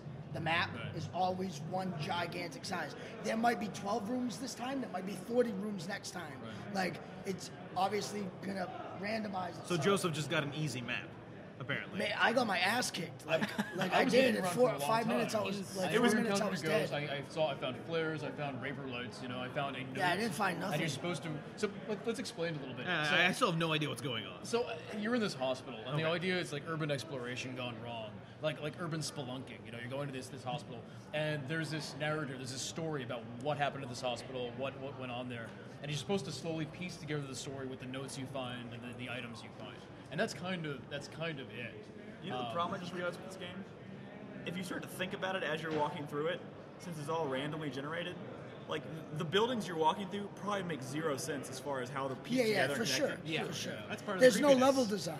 It's know like what I when mean? you play like a Silent Hill, and you're like, what the fuck is going on here? You're Yeah. right.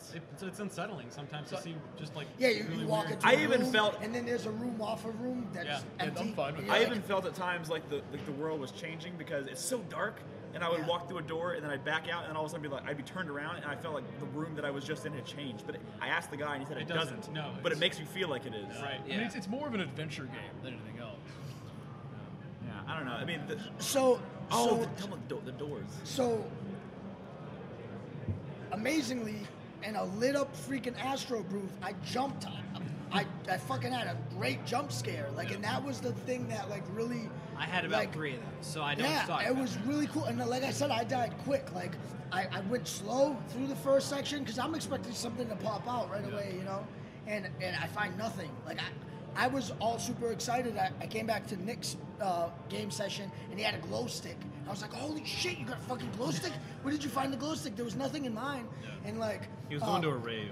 Yeah, I was just walking through rooms, and the jump scare came from, there was boards on the floor. It looked like this door was all boarded up at one point, and like I turned around, making sure nothing's in the room, and I start walking towards that door, and the boards on the floor like instantly slapped Yeah, themselves happened to me back too. onto the Scared the door. crap out of Yeah, me. and it's super loud, and I He was like, screamed "Ooh!" like a little girl. Yeah, I was like, holy shit. I thought you tweeted that you shit your pants, I believe.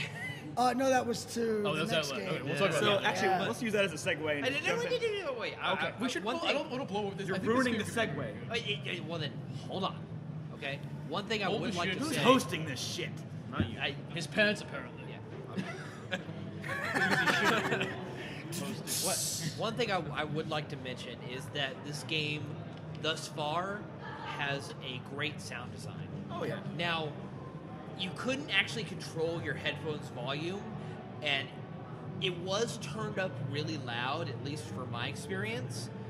But I was going through it, and the things I was jumping at were the fucking sounds that were going on. Hell, when the girl was saying like, "Hello," that made me fucking jump. Yeah. She freaked me out more Yeah, times I just by love talking. that. I was Yeah. like, I love stop, that. stop talking, Wait, bitch, you're scaring me. So it's a first-person game, and Yeah. the character you are as talks Yeah. randomly. She Yeah. comments on like Yeah. things like Okay.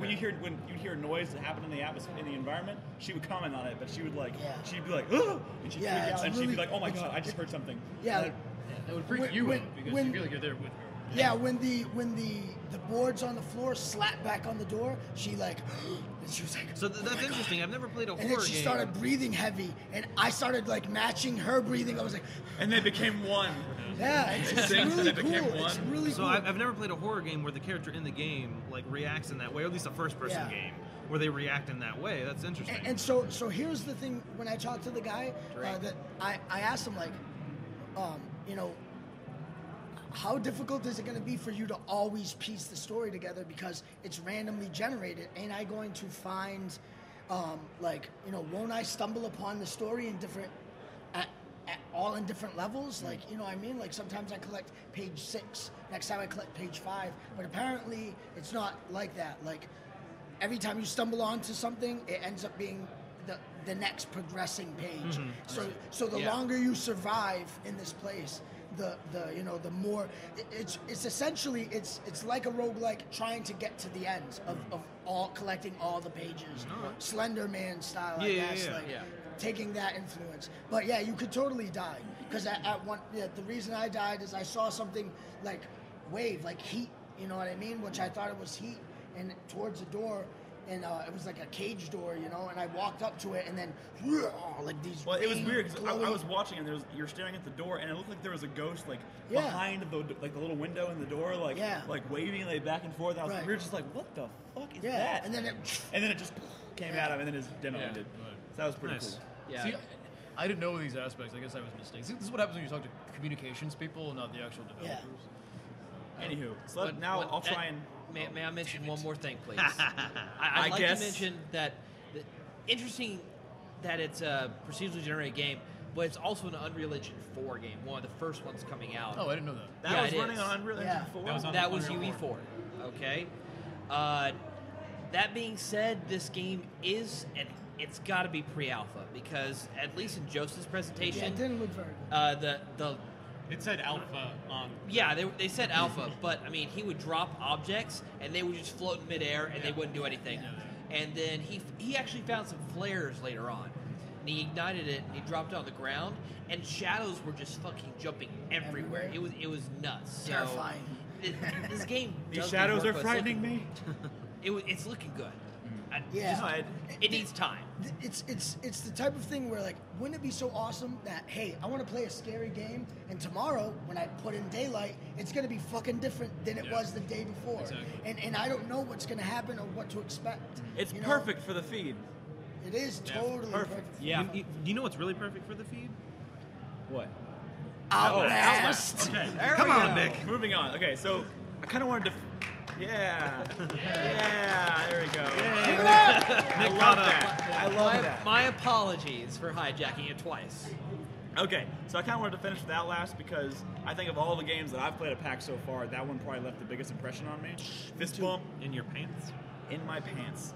So Outlast is a. God damn it. It's developed by Red Barrel or Red Barrels? Barrel. Red Barrel. Red Barrels. They're from Montreal, but it's a first-person survival horror game, emphasis on horror, that takes place in an asylum. You're a Investigative reporter. investigative reporter, of course, going into an abandoned asylum, which is pretty standard stuff, I guess, for a horror game. But as far as atmosphere goes and like the way they set up scares in this game, and the sound design is fucking incredible. Okay, let's start this conversation by saying I jumped in the booth like through a scare, and Nick was peeking. I was through peeking my through the slip, booth. and he outside, and he had already played it. I was waiting. I was like, oh, I'm gonna see Jeff jump, and I'm like looking through it, and then it scared the shit out of me. So then that's what happened. We were waiting in line, and I was talking to one of the developers, or one of the co-founders of Red Barrels, and several times, and we would just be having a conversation. He's like, yeah, the point of this game was to scare the shit out of, and someone in the booth would yell, and he'd be like, oh my god, like he would freak out. And I think this game is like a perfect like game. Just waiting in line, how many people did we hear screaming in that lot. booth? Almost, I honestly think every person that went in there screamed at least once. And I was talking to Nick, and I was talking to the developer, and I'm like, I'm not one to be scared of games, to be honest with you. I mean, the scariest scariest game I played was when I played Condemned last week, and that was just because I'm not scared of what you see. What you see, I'm scared of what you don't. And Condemned had very good audio and stuff like that. And if any of y'all watched me play on the feed, when a guy would run past and knock over a barrel, I would get scared. And then as soon as combat initiated, I was like, let me just beat the shit out of this guy. Whatever, it's all good. Okay. This game has no combat. Nope. Okay. So No okay, combat. no combat. The enemies, quote unquote, in the game are like deranged. I guess you're led You're to in believe. an asylum, so Yeah, they're but you're in a- deranged people. Yeah, but the creepy thing is it's like an abandoned asylum, but there's still remnants. So, but every once in a while you catch sight of like someone off in the distance, like running past a window or something. But then you don't meet up with them, or you don't see them or find them for a while, and you'd be going like so. Or at all. You might not ever see them again. So the creepiest mechanic in this game, what makes it terrifying, is they're basically adopting the night vision thing that became so popular with movies like Quarantine and Blair Witch. Blair Witch, things like that. So when you go into a pitch black room and you turn on that camera, it makes that like it powers up, so you can hear the battery on. But you have to manage the battery life of your camera, and you literally go into rooms. I was in a pitch black room. And I step out, I go through the entire room, I'm like not thinking about it, whatever. I step out of the room and I see like this L-shaped hallway with like windows all along it, and they're kind of blurry, but I see this guy walking down the hall, like he's about to come around the corner. I said, oh shit, so I back into the room I was just in, close the door, my fucking battery runs out, I can't see shit. And then I hear the door open and I was like, oh my god, what the fuck am I gonna do? Oh, So I'm in a pitch black room. Don't turn the light on. That's what you don't do. Yeah. Yeah. You can't do anything, I had no light. Well, so you do have an emergency light on the camera. Shit. But no. You barely see anything. You will see like a foot in front of you. And I was talking to one of the developers. He's like, in that case, you just kind of got to follow the wall and hope you find somewhere, because otherwise you can't see anything. And so I was telling you, the game, the first part of the game takes place in that mental asylum, but then you get forced into the basement of the mental asylum. And so when you're upstairs, it's pretty bright. There's only one or two rooms where you need the camera. When you get into the basement, it goes pitch black for a long time, Yeah. and it is creepy. Like I had scare. I verbally shouted several times when this game scared me. Now, like, one of the coolest moments that I had in the demo was I literally, so I walk down the hall, I turn around, and I'm about to open a door, and then it starts to like pump out from the other side, and I was like, what the fuck? And I back up, and as I'm backing up into this dark room, it opens, and this guy comes walking out. I was like, oh shit, I back into the room, and then I realize there's another door in the room, so I was like, fuck, and I see him start to walk in here, so I go around the side, and I realize I'm back in the same hallway he just came out of, and he hadn't quite walked through the door yet. He turns and looks at me, and I go, fuck, and I just haul ass past him, and I'm running through twisting, turning hallways, Swamps. jumping over shit, climbing into vents, not having any idea where I'm going. Just go. Running out of sheer Just panic, fucking and I go. can hear him hauling ass behind me. So it has like elements of Mirror's Edge. It's super effective. I think everybody's had this feeling before. Have you ever been like in the basement and you're walking upstairs and you turn the last light off and you get that that freaking creepy feeling, like all of a sudden I have to fucking run. You know what I'm saying? Like that, it gave me that. The second like I blew past the door and I hear him like hit behind me, I'm like, just run. You know what I mean? It automatically like drove me to hit shift, like go, run, I don't care. And it where was I'm a going. miracle. I was running for like probably 30 seconds, not knowing where I was going, just hauling ass. And then all of a sudden I come up to a door, I open the door, and this like big dude just grabs me by the throat. And that's where the demo ends. He like rips your head No, off. he grabs you by the throat, so it's first person, and you see him pull his arm back, and all of a sudden you see him holding your body. Like, he still has your head So- up in the air. So there's like a Resident Evil Nemesis aspect. So that was kind of the teaser at it, but there's this one character that kind of chases you throughout the entire game, and He you looks never like really know. he looks like where the he's tank from. You know, Yeah, like the tank. yeah, something he like looks so, like a so tank. one of the things I was talking to the developer, and he was saying they trick you. Sometimes they think they want you to be scared of something, even though it doesn't do anything. So you'll walk into a room, and there'll be a body sitting there, and you're like, is this guy about to run at me? Is he about to whatever? And so you'll be walking down a hallway, and a person will be at the other end staring at you, and then he'll start booking it straight towards you, and then he'll turn and just run away. Like you don't know what's gonna happen, and so I freak out. I walk into this room and there are these bodies on the couch, and so I'm like, okay, so I didn't want to get close because if I get close, they're gonna grab me. So Yeah. I'm like edging around the side of the room, and I'm edging. You're making sure your back's not Yeah, to them. and so I'm looking at them. All of a sudden, the TV next to me turns on, and I freak out. I was like, oh my god! Like I was so focused on these people that I wasn't paying attention to anything else that was going on in the room. Yeah. Here's my Yeah. issue, and I might be a little bit of the party. Okay, Joseph, no, what's your issue? I may agree with you on this. But I was going to lead into what Joseph and said. you having that experience, and a lot of these things are these experiences you had. I didn't have at all. You know, I just sort of. But I think, and it might be just the demo, but the pacing of this game is all wrong. Absolutely. Completely wrong. It's You go. The moment you go, so you try to get into this abandoned asylum. The front door doesn't work. You find a ladder up these scaffolding. Yeah. You find a window and you go into the window. The first room you enter into, there's 3 bodies on the couches. Oh, that's all. That's got to be the demo. But It's a 15-minute demo. I know, but the pace, like already I'm seeing bodies. I went into the next room, and all of a sudden there's. This was specifically made to Made for- showcase yeah. everything at PAX about the game. I wouldn't be surprised slides. if that's not in the This game. is at all. not the game. So actually. fun, but I mean, like, lead me up to it. Like 2 seconds after that, I'm in this room where there's 30 heads on every shelf and bodies hanging everywhere, and I'm like in Hellraiser, Hellbound all of a sudden, and I'm like, It where's was an the interior decorator. Like, where's the build-up? Yeah. Where's the build-up? Where's this tension? Yes, it's They kind of didn't want scary. to waste like 5 to 10 minutes building it up because that's Well, I mean- most people will play of it. Yeah. There's something that I don't has know, to I be don't- said for subtlety. There's no I subtlety think the in this game game will at all. have more subtlety. And I in really it. hope it does. yeah, I I really think- hope I it think we does. But I am worried that it'll be like that room you were talking about. That would have been a great experience had it happened an hour later. Like the thing Yeah. is, I only but had we 2 don't run-ins have with the it. time. I only there's a lot of stuff like bodies and body parts. And it's thrown like about. it's like Carnival House of Horrors. The thing all is, of a I don't know sudden. if that stuff is there necessarily to scare you. I think that stuff is there to kind of just. It's just showing you that Yeah. the fact that people live here who are fucking batshit crazy, and so they rip people up and stuff like that. But it's Right, it they're immediately pushing desensitizes you, though. Yeah. Does it? So it's a poor Yes, demo. I think so. It's When a I'm poor walking in and there's bodies piled up like the fucking Holocaust. I think all you're of a just sudden, I'm like, desensitized because you Yeah. cover yourself in blood all the time. Not all the time. It's all the time. Literally Every other all the Tuesday. time. Okay. So where I agree with Joseph is we kind of discussed this right after I seen it when we were waiting for everyone to get there. Was like, what is it doing beyond the handycam night vision thing? Mm-hmm. Like, it needs to do something more because that's gonna get unscary 3 hours in. And here's my thing. know what I like, mean? You're this journalist. You're this investigative journalist. You go through this window. The first thing you see is 3 bodies. I'm the fuck out of there. Yeah. Like why did they Back through the window Why I did just came in. Why aren't I just leaving? Especially because at that point you hadn't gone past the point of no return. But It was Well, like- see- at least in the other one, Daylight. At least in Daylight, it begins where you fall into the building and you're sort Yeah. of stuck in there and Yeah. you have to find your way out. Yeah, this And that demo makes didn't more lead sense. you in any narrative.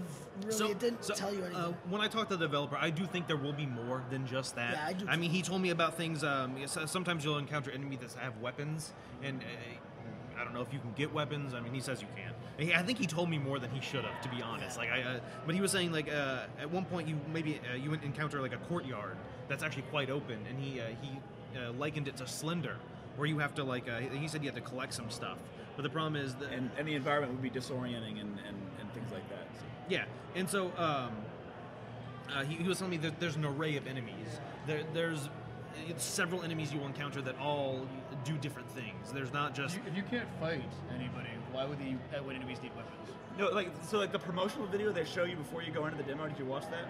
Where it seems to emphasize that as opposed to just avoiding combat entirely, it seems like the emphasis is on running and hiding. So what was that game? Was that Clock Tower? Where the entire combat system was Well, essentially automatically, I think Yeah, of Amnesia. Yeah, Amnesia. Yeah, so there's definitely more emphasis on running and hiding. Like in the promotional video, he runs from this guy, goes into a dark room, realizes it's like a small room. He hides under the bed, and as soon as he goes into the bed, the guy bursts into the door, and then it's pitch black. I saw that. Knocks out the light. It's pitch black in there. Yeah. I mean, that was kind of cinematic and promotional, but I think that's kind of what they were going for. Okay. But yeah, as far as the demo goes, I'm pretty sure that was built to kind of show off Yeah. I hope kind so. of things you should I expect do in hope this so. game. Because it seemed a little too. I think the it demo seemed a was little too built for heavy. jump scares. I mean, it Yeah. seemed a little too heavy-handed. And I think the pacing actually got decidedly better once you went into the basement. Probably, I might have just had a bad demo experience because the things you were talking about, where the guy booked down the hallway or he was chasing you, you had to run past him. I didn't saw have this guy any- for a split second. I don't even know what he looked like. I was just running. Like there was one point where I got hit by a guy and I went and I hid, but that was kind of it. And yes, it was kind of scary, kind of going around as I knew something was out there, but I didn't have these sort of good, almost like good AI. So I never even saw the guy. So I saw him busting through that door, and I remember seeing a locker in that other room, so I just fucking ran and I hid in that locker. You can hide in lockers? Yeah, you Yeah. can look. So I'm hiding in the locker, Yeah. and I hear his heavy breathing and footsteps as he's like Nick walking into sucks. the room, and I see just like a shadow of a figure walk by. And as soon as he's out of my vision, I book it out and I run towards that door I knew he came through. And you know, it does kind of bother me that the main enemy looks like the tank from Left 4 Dead. I don't. Yeah. Is that That's gonna not is that really gonna be the so- main enemy? I don't know really if it's know. the main enemy, but it just it's It's probably just not a basic really. character model. Jeff's jump scare that freaked me out was literally when he went past the guy into the room to try and run from him, found a dead end, and then went back and realized I have to go past him to Yeah. get it. So he's so creeping into the hall. So that's exactly the situation I was talking about, where there was a square path of rooms, and he's in this room, and I go around the square, and then he's in this room, and I have to pass that door, and I'm kind of like angling my body so I could look into the room as I move forward, and there he is, obviously at the door. So I take off running, and I end up in a fucking dead end. You know what I mean? And I'm like, oh god, and yeah, like Nick says, I'm like, haha, that's I'm funny. That's stuck. funny. I'm Like looking he's for in a a dead place to end. hide. I'm like, oh Shit. god. Like the next room is just leads me right back to where I came. Like I have to walk back in. So I can tell Jeff's thought just process. take It's like right he's up. probably moved on to another room. He just walks around the corner and he's like right in his face. Yeah. And then I freaked the fuck out. Maybe I should play this again. It's very. We got time with them tomorrow. Because So. I played it. You know, which booth did I play it at? Yeah, you play you at played the Logitech. Astro. I played at the Logitech Oh. booth. Logitech booth. Like where it was bright and No. my Wait, headphones. for Outlast? Yeah, there's another one there. Oh, you played Yeah. it in the Yeah. wrong Yeah, place. you My played it in the wrong- headphones were too low, so I They had have, a lot a, of. they have a booth set up with like Yeah, blackout I know. curtains. I didn't do that. Like my headphones were like they couldn't raise the volume anymore, so I had all this background noise from the Oh, convention. the sound is one of the best things in this game. I could hardly. Oh no, the sound adds a lot to it. This, Yeah, this we should might do. be, You should play it tomorrow. I think I need to play it again in the right atmosphere and also just see if the game just works out better procedurally. I think all your problems you'll still have with it. Like Oh, the yeah, demo that is a stuff's not crappy gonna build. change. Yeah, But I that think stuff's you'll not be gonna more change. willing to kind of But give it a but break. I do like when you go in the library and there's that cop or something and he's on the spike. Yeah. Yeah. It did make me. It made me It's jump. really kind of dumb. Because I was like, kinda dumb. oh god. That's the room I was in when I went out, and then I came back in and I ran out of batteries. But it's like, Yeah. I don't know, the cop was just sort of. So last thing I want to say is that's the best part. Like going into a room, not knowing you can't reload or reinsert a new battery.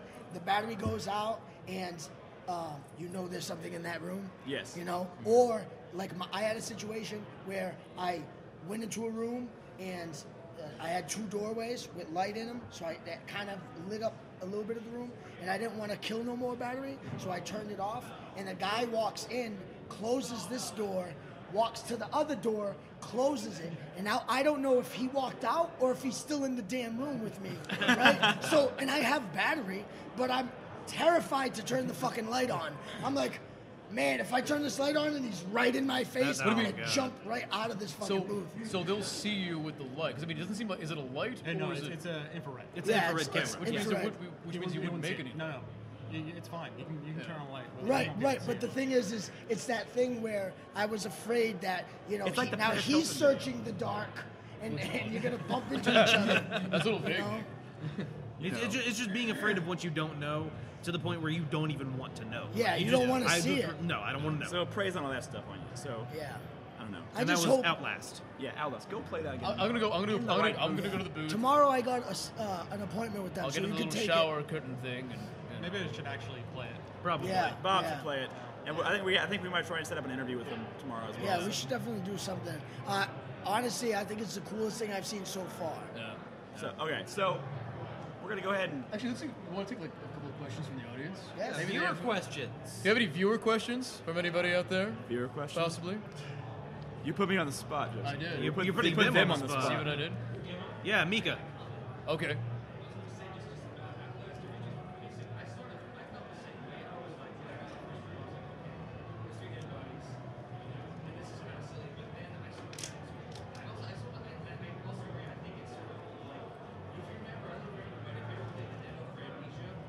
I never played the demo.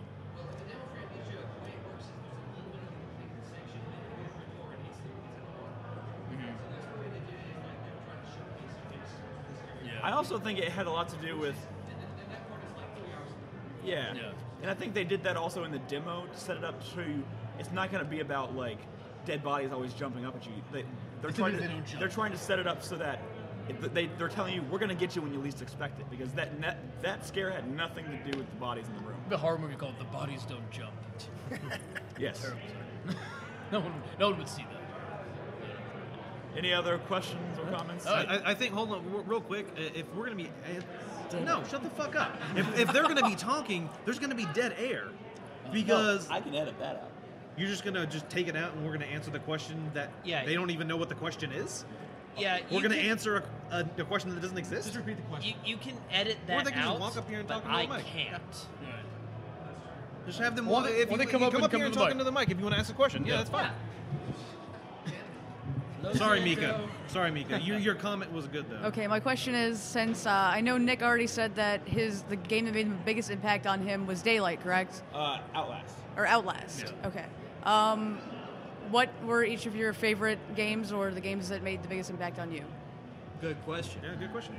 Let's start over there with Chris. I will go. Metro Last Light. Yeah. Yeah, you know what? I'll second that. Well, I mean, You're like, going as a back close, now. I'm not changing my answer. I'm saying as a close second, Metro is fucking awesome. No, go ahead. I'm gonna have to agree. And that's funny because I wasn't a big fan of Metro 2033. And I fucking loved He it. loved it, but Metro Last Light just really pulled me in. And also one of the things that pulled me in was interviewing, talking to Dimitri, the author of the Metro series. It's like What was his holy last name? shit moment. Glushkikov. I think that's exactly it. That's it exactly. Apologize if you're listening to this, Dimitri. Yes, yeah, sorry about that. But I loved what I saw so far. Number 2, of course, is Soda Drinker Pro, which you should all check out tomorrow. That had an impact. Yeah. So I'm actually stuck between two games. But real quick though, Soda Drinker Pro I think is an important game to be here because it's so meta and everyone takes this shit so seriously. To have a game like Soda Drinker Pro, I think it's important for it to be at these conventions. Like games like Divekick. They're important to kind of be here at these conventions and really go outside the box and kind of make people think of this whole culture we're in, I think. I'm stuck between two, and one of them is the Swapper. I like puzzle games like that where it really challenges you to think outside the box. I really like games like that. And the other one is Legend of Dungeon. We didn't get a chance to talk about that one today, but I love, it's a roguelike game, and I love roguelike, almost Spelunky-esque. And I love games like that. We'll talk about it on the podcast tomorrow. But No one does love it, Spelunky. Yeah. I was talking to the developer, and I was saying, I love Spelunky. I think I've died in that game 800 something times. Like I've played it that many times, and I've only even gotten to the final boss like 6 times. And that's another one tomorrow. Everyone should go see Legend of Dungeon while you're here. Suffice to say, very simple design, very fun to play. And lots of depth that you don't really think is there, but it's there. Yeah. Bob, what was your favorite game? So the one that made the most impact on me, but I actually didn't get to play, I'm probably going to go and try to play it tomorrow, is Contrast. Oh, yes. That's another one, yeah. Very, very cool looking. It's a combination between jumping, like platforming in real world, but then shifting into shadows and leaping on the shadows as a shadow. And there's also some components of changing the light to cast shadows. But there's also things that aren't there. You can't see them in reality, but they still cast shadows. So there's a lot of really kind of It has a great 1920s aesthetic. Oh yeah, love it's it. really cool. It's really beautiful. All the music is made for the game, but Yeah. in that Yeah. 1920s jazz sort I of love that. feel to it. Yeah. Jeff? And Joseph broke the game. And I broke the game. Nice. I Good at that. I didn't get to play Metro, but knowing how you described the AI, I really gotta kind of go check it out tomorrow, because I would hate to give it to something that I, give my favorite of the show to something. Well, this that, is just so far. I mean, yeah. So I think so far, I'm going to give it to Quadrilateral Cowboy. Although I really liked Outlast, I think it just does something really, really new. Whereas, Outlast it's reminiscent of like Amnesia. You know what I mean? It has the new like camera perspective, but like Quadrilateral Cowboy is like fucking Unlike anything else. anything I've ever seen before Nice. in the game. So yeah, I'll give it to them. any other questions? Any other question? Hold on. Defishies real quick. And He and- beat you going up. And tell us who you are. But The Fishies. And your question? Do you think that maybe because, since Remember Me is a AAA MMO, that the demo could have possibly been more of a publisher than a developer problem? maybe they just didn't want to show everything now. Save it all for E3 to build up all the hype for it. The problem is the game comes out before E3. Yeah. Oh, really? Yeah, it comes I'm up, dumb, and so then. that's fine. Wait. Or it might even come out the week of E3. Yeah, I think it comes out really close, but it could That's be. a really good way to bury a game. No, yeah, it is. It's a good question. I do think it. I hope at least it was just a problem with what they decided to show. I had high hopes for the game. I was excited for it. I just think this demo didn't show what the game is good at. So hopefully when either another demo comes out or when the game comes out, it will. I mean, I think have those improvements. the success or failure of any game like this from a publisher is going to depend on how they decide to market that game, how they decide to push it. And I don't know, it has a pretty big presence here in the main hall. It has a giant poster. But presence has not. They really push Aliens Colonial Marine. The thing is, they're really pushing the game. That game was also in the top 10 And for that month. one of our community members earlier was talking to me. He had to go, but he was saying that he waited in line. People were waiting in line for 3 hours to play this demo, and I just hate the fact that they waited for 3 hours to play a bad demo. Yeah. I don't know why they didn't put more into it. It's a waste of people's time. If you forgive me, I may be mixing up titles, but I remember reading something about Remember Me, in which the developer was having a hell of a time shopping this idea around to different publishers, and they said it was about a female protagonist issue.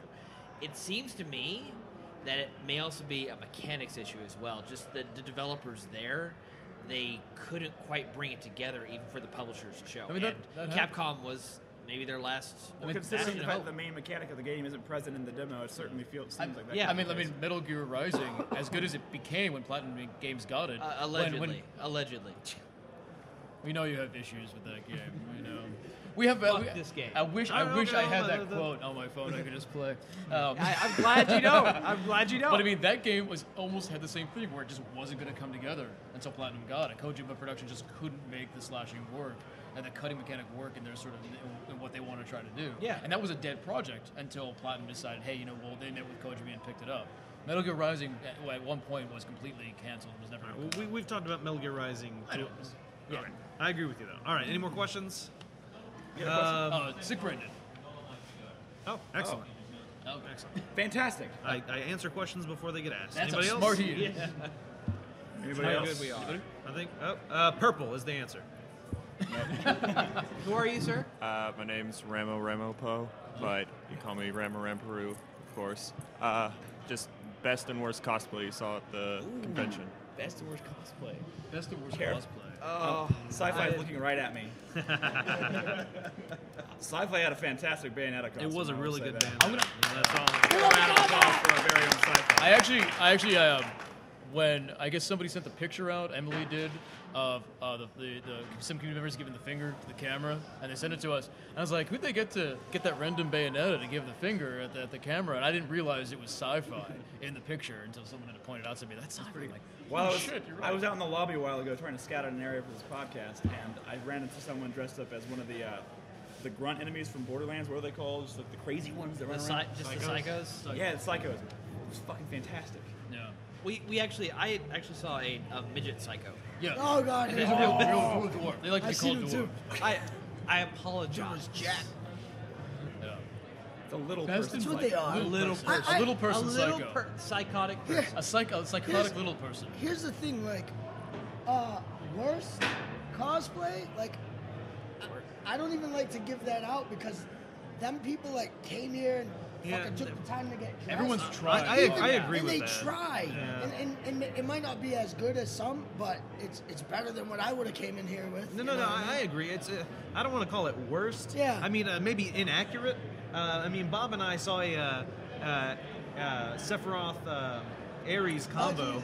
They were hanging out, and I was like, they would never get along together. It's not a canon. Yeah, no, not at all. Yeah.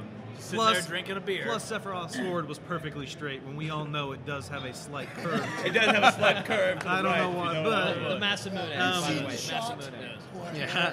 As far as best Spoilers. cosplay, I don't know. I've seen a lot of good ones. I love the ones, the people, and I can't name or character, But I love the ones that go all out and do the big, bulky armor costumes. You know, sometimes the World of Warcraft ones, or they're doing the Warhammer 40K. And they're just really, you know, they're like 7 feet tall. Oh, I saw that one guy. He was huge. He was like 4 feet wide. It was ridiculous. I saw. There's a great Scarecrow from the Batman universe on stilts. Oh, I didn't see that one. Yeah. That was very was cool. I that saw a what it was? Catwoman from Batman Returns, and that was pretty good.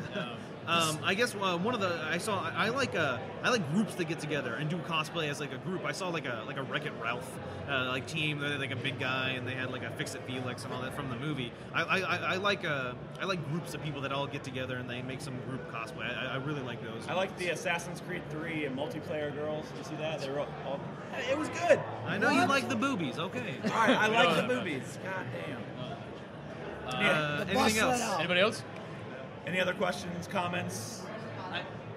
What's the password? We talked about inaccurate. Can we go to the whiskey? Can we go to the whiskey priest now? Is the question. I think it's time to go to the whiskey. You got it. We have to go back to work. I think that wraps up the community section with our community here. So we're gonna take another quick break.